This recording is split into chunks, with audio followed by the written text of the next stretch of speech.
時間の安売りをやめることについて今日は考えたいと思います。時間にそもそもお金をつける、値段をつける、これ始めたの一体誰ですかってね。時間に値段をつけてそれを時給として売り出すっていう、ひどくないですか？で僕結構いろんな、今日も冗談だと思って聞いてくださいね。大体ふざけたことしか話してないんで、このチャンネルでは。で、今までね、いろんな雇用形態で働いてきたんですよ。で、アルバイトをしていましたし、で、会社員、正社員になったこともありますし、契約社員になったこともあるし、あとは年俸制で年間契約みたいな契約だった時もあるし、で、フリーランスね、業務委託契約、個人事業主としての活動ですね。で、最近は自分で会社を作って、自分の会社で自分を雇用するっていうね、そういう一人プレイをやっています。で、ずっと思ってきて、今結局それにたどり着いてるってことは、自分が出した正解というか、一つの答えっていうのが、結局自分で会社を作って自分で雇用をする。自分自身を雇用するってことだったんですよね。で、特にそのバイトの時代にね、思ってたことは、やっぱりその切り売りなんですよ。時間の切り売りをしているなってことで、で、それはつまり自分の人生をそのお金で貸し出していると1時間いくらみたいな。だから本当にね、誰だって時間にお金つけたの、本当に一番最初に。それがね、なければさ、こんな世界にはなってないわけでしょ。誰かが最初につけ始めてからそういう風になってるわけで、返してくれってね、これまでの時間を。で、一番最初僕その宮崎に住んでたんです。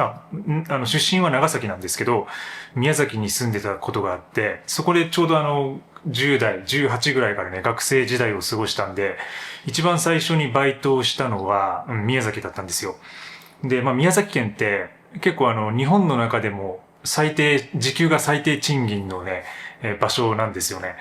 で、もちろん今とちょっと時代異なりますけども、20年近く前ですけど、一番最初にやったバイトがね、時給700円とかだったかな。確かね、700円、680円とかだったかもしれない。今考えるとこれ驚きでしょ。でも本当に700円とかそんなもんでやってて、で、某ね、大手のハンバーガーショップとかでね、働いてたことがあったりとか、あとはライブハウスとかでバイトさせてもらったりとか、で、もちろんその自分が好きなね、仕事をするっていうのは本当楽しくていつも。で、ライブハウスなんかは本当にこう自分がね、音楽やってたんで、そこで関われるっていうのは本当に素晴らしい経験だったんですけど、そのね、大手ハンバーガーショップみたいな本当にこう単純作業でやるようなところで、1時間っていうのはものすごく苦痛に感じましたね。早く、どうしたらこの1時間が早く過ぎるかみたいな。で、それを3時間4時間ぐらい入るわけで、その時間が本当に苦痛で、しかも自分の1時間が700円で販売している。これだからもう、そのバーガーよりも下手したら安いっていうか自分自身がね。で、つまりその自分の時給が安いってことは自分の人生そのものを安く提供しているってことで。で、これがね、自分のそのお金に対するっていうか、時間とお金に対する最初の経験ですね。で、そこから、フリーランスになって、会社員になってフリーランスになってって感じで、で、今は自分で会社作って、で、今の時給が30万円になってます。1時間30万円ですね。で、これ対会社の、今コンサルティングだったりとか、そのビジュアルですね、映像とか写真の制作を元にしたブランディングだったり、マーケティングみたいなものを提供してるんですけど、基本的には1時間30万円というのが自分の今価格のベースになってます。だから単純に言えば、時給30万っていうことができるんですけど、これは別にその自慢でも何でもなくて、自分の時給が30万円ですよっていうことを自慢したいわけでは一切ないんですよね。で、そのお金に対して、あるいは時間について考えるときに、その昔、自分が700円で売り出していた1時間と、今30万円になっている1時間を考えたときに、両方とも結局同じ時間なんですよね、それは。もちろん当然のことですけど。でも、それだけ価格っていうか、提供できるものが変わっているっていうことはどういうことかっていう。で、それを深く考えたわけです。で、それを先週ぐらいに考えて、今、そういう深い話、メンバーシップで、時丸田中のメンバーシップで、公開してるんですけど、そこでちょっと考えたことを今日ね、ちょっともう少し展開させていきたいなと思っていて、で、結局その時給っていうか時間っていうのは、時給というのは、その何に価値を置くかということだと思うんですよね。自分自身がどういうところに価値を置いているかっていうところに集約されるなと思ってて。で、つぶやいたんですよ。ツイッターでね、このように書いたんで、ちょっと自分が書いたのを読み上げるんですけど、自由の意味や価値の置き方は人それぞれ。僕の場合は自分の時間を 100% 自分で扱えることだった。で、その方法は2つ。圧倒的に稼ぐか、圧倒的に持たないか。で、両方ともやった。誰からも雇用されない状態になること。で、その結果、自分で会社を作って自分を雇用したっていう、そういうことを書いたわけですけど、で、この意味はですね、やっぱり書いてる通りなんですけど、その自分自身のその価値っていうか、夢って言ってもいいかもしれないですね。が、どういう状態が自分でベストだろうってことを考えたんですよ。で、これ皆さん真剣に考えたことがありますか？で、もし自分はこういう価値観ですってことがあったらコメントで教えてください。で、これ僕の価値がですね、やっぱりその自分の1日の24時間っていう時間を誰にも明け渡さずに自分自身でコントロールすること。これがやっぱ自分にとって一番幸せなことなんじゃないかなって思ったんですよね。で、これは、例えば、誰かと過ごさないとか、自分一人だけで生きていくとかって、そういう話とは全く違っていて、で、単純に言えばもう雇用されないっていうこと。で、どこにも所属しないし、誰からも指図を受けない。で、自分自身がやりたいことを作りたいものを作りながら生きていくっていう、そういう価値観ですね。それを自分の人生の価値観の最大のところに置いておくっていう、そういうことを考えたわけです。で、それを実現するには、二つ方法があるっていう話で、さっき言ったように、まず圧倒的に稼ぐか、あるいは圧倒的に何も持たないか。で、僕はそれ両方やったんですよ。で、これ圧倒的に稼ぐっていう側面で言えば、これ例えば、ファイヤーした人とか、前澤さんとかね、孫さんとかね、もう圧倒的になんていうかな、労働しない資産を蓄えることができれば、もう自分の時間を多分 100% 使えるんですよね。で、結局でもその前澤さんとか孫さんって、ものすごく多分忙しくて、毎日いろんなことをやってるんですけど、でも絶対自分がやりたくないことはやってないはずなんですよ。もう自分の会社だし、会社のことだし、自分の投資先のことだし、すべてその自分100% で自分の時間をコントロールして、で、やってると。で、つまりそれが新しいね、ビジネスとかを生んでる結果かもしれないですけど、多分、彼らは、ものすごく幸せなんじゃないかなと思うんですよね。もちろん大変なことはあると思いますし、他人のことなんで僕も一切何も言うことができないし、わかんないんですけど、でも少なくとも、なんとかハンバーガーショップで僕が働いていた20代とか前半の頃、10代後半か、の頃の、本当にもう時間よ早く過ぎれって思ってる時よりも確実にね、いい状態なんじゃないかなとは思うんですよね。そっちの方が。で、だからそれを実現できる人は、圧倒的に稼いでる人、資産がある人っていうのはまず一つ。で、もう一つは圧倒的に持たないっていうところ。で、これはいつも僕が話しているそのミニマリズムがテーマになるんですけど、ライフコストですよね。生活コストがつまり低ければ、労働をする必要がなくなると。で、これみんなやっぱりキャッシュフローっていうのがあって、それぞれ。毎月、自分の家賃がこれくらいかかります。食費がこれくらいかかります。交際費がこれくらい。で、衣服費がこれくらい。美容にこれくらいかかりますみたいな。それをトータルしたものの金額が30万円だとしたら、毎月やっぱりその30万円を稼がないと自分は生きていけないってことになりますよね。で、その中でもやっぱり一番大事なもの、そして大きな割合を占めるのが、やっぱり家賃ですよね。家賃がものすごく大きい。で、10万円とか20万円とか払ってる人もいるでしょう。でもそれが、例えばゼロだとしたら、もうそれ以外の生きるために必要なものって、もう服は持ってるかもしれないし、そうなるとね、食費だけっていうね。可能性がある。食費だけでいける。で、その食費もですね、自分で自炊をすれば下げられますよね。1万円とか2万円とかで節約生活をして多分やってる人もいるでしょう。だからそうなると家賃がなければ本当に2万円とか3万円とかで生きていけるようになると。で、これ配当とかを考えた時にね、ある程度資産があってそこから配当を得られるような人たちは月に2、3万円を稼ぐってことがどれだけ楽であるかってことを多分知ってると思います。で、そうでなくてもね、資産がなくても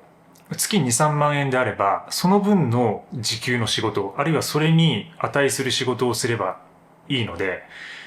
30万円も稼ぐ必要がないですよね。30万円も稼がなくていい、あるいは3万円でいいってことになれば、相対的に労働時間を減らせると。だから、それでそこでこう生まれることはやっぱり自分の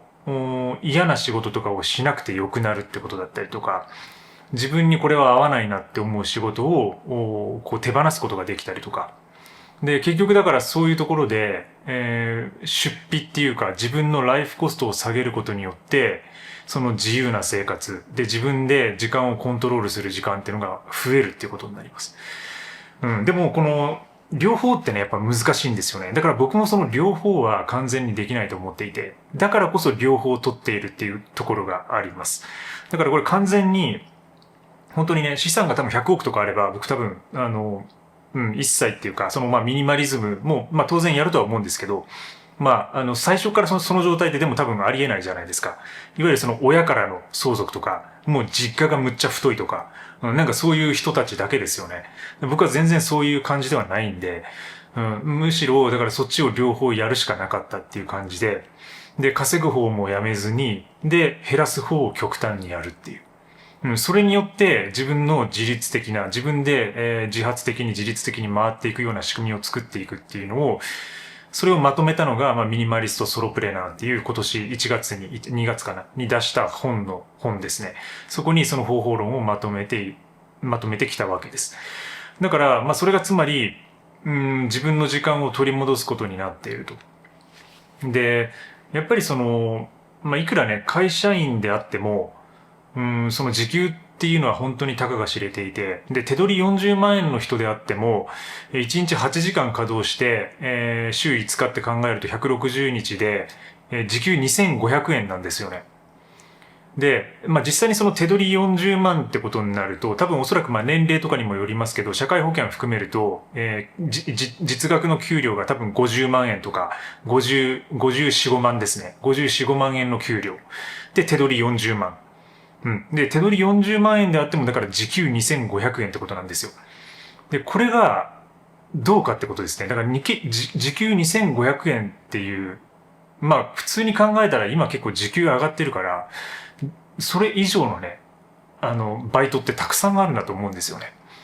だからそこで、その1日8時間を会社に受け渡して、で、時給2500円の労働をするっていうことが、どういうことかっていうのを僕はずっと考えてきたんですよ。これまで。会社員の時はね。結構もうだいぶ昔ですけど。で、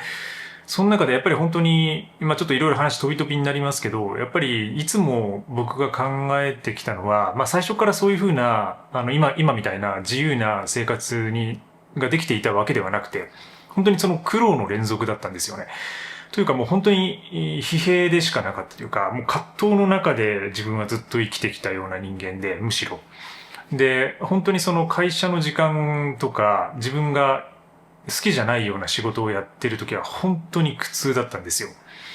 で、その時ね、ヨガとかに出会えたりとか、マインドフルネスに出会えたりとか、そういうところももちろんあったんですけど、でもやっぱり、パッとね、自分が仕事をしながら嫌だなとか、時間を早く過ぎれっていう風に感じてる時に考えてたことは、ちょっとパンクな精神なんですよね、やっぱね。僕の中にあるのはね。だから、本当になんて言うんだろう。僕はこんな仕事をするために生まれてきたわけじゃないって。そういう感じにずっと言い聞かせてましたね。こんな安月給で働くために僕は生まれてきたわけじゃない。こんな嫌いな仕事をするために俺は生まれてきたわけじゃない。これをね、もうずっと毎回言い聞かせてました。これ本当にもう自分の心の中で、もうこんな仕事絶対にすぐ抜けてやるみたいな、もうそういう気持ちでずっとやってきましたね。だから、なんかちょっとそういう反抗精神みたいな感じがずっとあるんで、で、そういうことを思ってて、で、その音楽やっていた時期、まあ20代の前半なんかはもっとひどくて、自分はロックスターだって思ってたんで、ロックスターがこんなことやってる場合じゃないって、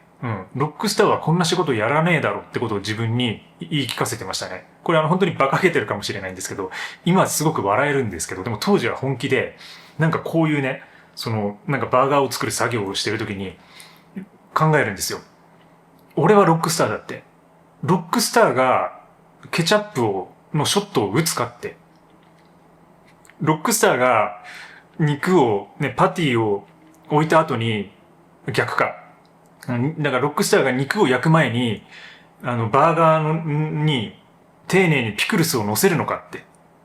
絶対乗せないだろって、ロックスターは。わかんないよ。でもまあ、オジー・オズボーンとかリッチー・ブラックモーとか、もしかしたらすごくハンバーガー好きで、自分で丁寧にね、ピクルスを置いて、ショットを打つみたいな、マスタードを打つみたいなことやってるかもしれませんよ。でも、ロックスターはね、打たないんじゃないかなって。打たないだろって。で、そういう風にして、僕は言い聞かせてたんですよ、ずっとね。ロックスターだったら絶対これはやんないと。自分はロックスターだからちゃんと自分ロックしなきゃいけないって。ハンバーガーを作ってる場合じゃないってずっと言い聞かせて。で、まあそういう感じで、まあバイトの時とか、会社員の時はずっとやってきたわけですよね。で、でもそれにやっぱり逃れるのに時間がかかって、でもまあ結局、今までね、いろいろやってきて、ようやくその自分の時間を自分で 100% コントロールできるような状態が作れているっていうことです。だから、そこから逃れるには結構ね、難しいし、今でも難しいと思ってます。だからこれがずっと続くとは僕は思ってないんですよね。だからこそ自分自身で、会社作って、事業作って、で、自分自身を自分で雇用するっていう風な道を選んだっていうところ。で、あとはね、まあちょっとそれに関連することではないんですけど、その後につぶやいた言葉があって、で、ちょっとそれをもう一回ちょっと読みますね。義務教育の弊害か、答えは自分の中にあるのに、誰かに答えを求めようとする。模倣しても他者とは完全に同じ結果にならない。自発性を持って内側から生まれるものはいかなるものでも強いって書いたんですよ。で、これね、自分のコメントとかもそうだし、毎週やってるラジオとかでもよく来るような相談だったりするんですよね。そこからヒントを得ています。で、つまり自分のような自律的な働き方だったり、自分で時間を 100% コントロールするようなソロプレーナーという生き方みたいなものをどういうふうにやればいいかっていうところで、僕はいつもナバール・ラビカントとかの自分のメンタルモデルとなっているような人たちのレバレッジワークとかっていうね、理論を使っているんですけど、でもその中でやっぱり何を自分が選ぶか、発信をするときに例えば YouTube を使うのかとか、ノートを使うのかとか、よくね、聞いてくる人がいるんですよね。何がいいですかって。時丸さん何がおすすめですかって。今だったら、今時丸さんがゼロの状態で、僕もずっとゼロなんですけど、今もゼロだと思ってるんですけど、ゼロの状態でやるんだったら何から始めればいいですかって。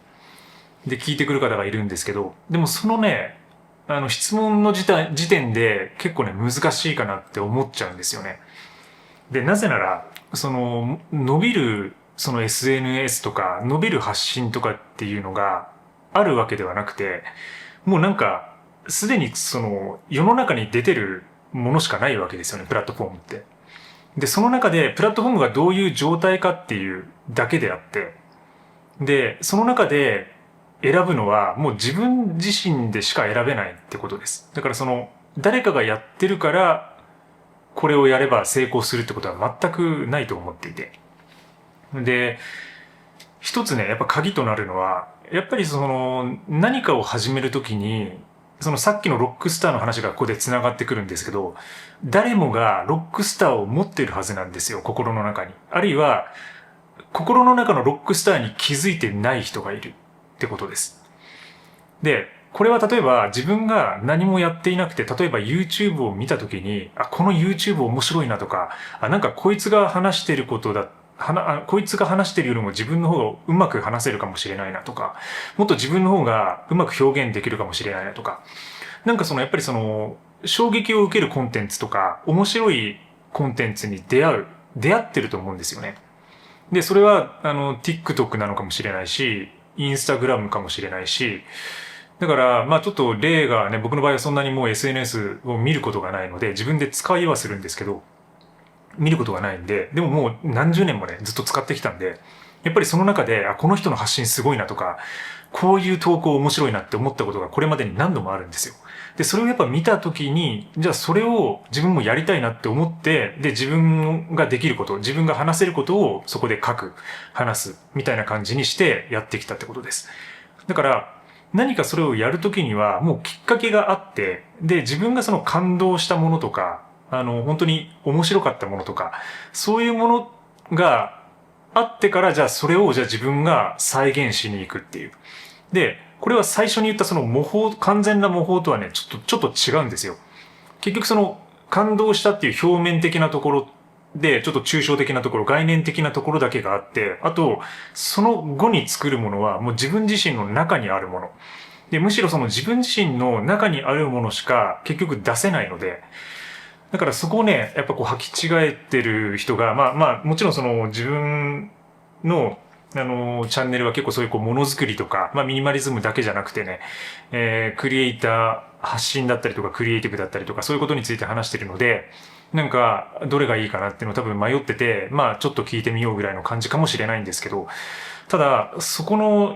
誰かがやってるからって完全に真似しても、全く無意味だと思っていて、で、やっぱりもう、地道にっていうか、自分の中であるものを地道に見つけてやっていくしかないと思うんですよね。うん。で、ちょっと話がね、ちょっと逸れちゃったんですけど、でも今日の話は、そういうところです。自分の、時間っていうのを安売りしないっていうことね。で、それを、どういうふうにやっていくか。やっぱり過小評価を自分でしちゃってる人って多分多いと思っていて、で、それは日本の閉鎖的な社会だったりとか、労働環境がそういうふうにさせてるっていうところもあると思います。だから自分の、ギャラとか給与はこれくらいだって思ってて、で、それで仕方ないなって思って、もう、あるいはそれをもう思考停止させてね、ずっとそれを続けていくって人多いと思うんですよね。でも、それ今、インターネットの時代とか世界を見てみたら分かりますよね。どれくらい日本の経済力が弱くなってるのか。どれくらい日本の人たちの給料っていうのが上がってこなかったのか。だからそういうことを考えてみれば、おのずとね、自分が、出せる価値とか、ポテンシャルっていうのが見えてくるはずなんですよ。だからそこを見極めていく。で、一気に自分の時給を30万に上げるのではなくて、やっぱりもう地道にね、最初話したように、圧倒的に稼ぐか、あるいは圧倒的に手放すかしかないんで、できる方をやっていく。もう手放すってことは誰にでもできるんで、やっぱりいかに自分のライフコストを下げるかっていうところに最初は注力する。で、僕もそれを注力してきました。で、あらゆるものを手放してね、手放しては買っては手放しては買ってはして、でも結局手放して、で、ライフコストを下げて、生活コストを下げて、そしたら嫌な仕事を少しずつ手放せる。安い時給で働くこと、とりあえず時間が空いたから自分のこの仕事を埋めて少しでも稼ごうみたいな、そういうなんか欲望に関するものを手放すことができる。で、その時間が空くと、もうその空いた時点でやっぱり幸せになれるし、で、そこでやっぱり今自分自身は本を読むことがものすごいね、また戻ってきてるんですよね。本を読んだり、映画を見たり、ドラマを見たり、もう映画を最近1日に1本ぐらいのペースで見てたりとか、あとはドラマもね、最近ネットフリックスで、マインドフルネスに殺してっていうね、ドイツドラマをね、見始めましたね。ブラックコメディを。これがまたね、ちょっと深いんで、ちょっと今日話しすぎると長くなるんで、これはまたどっかで全部見終わってからなんか話したいなって思うんですけど。はい、今日そんな感じです。いつもありがとうございます。メンバーシップやってます。そして、レターも書いてますので、ぜひ登録してみてください。また次回の動画でお会いしましょう。今週もう6月も終わりですね。はい、6月も終わり。もうあっという間です。7月も頑張っていきましょう。チャオチャオ。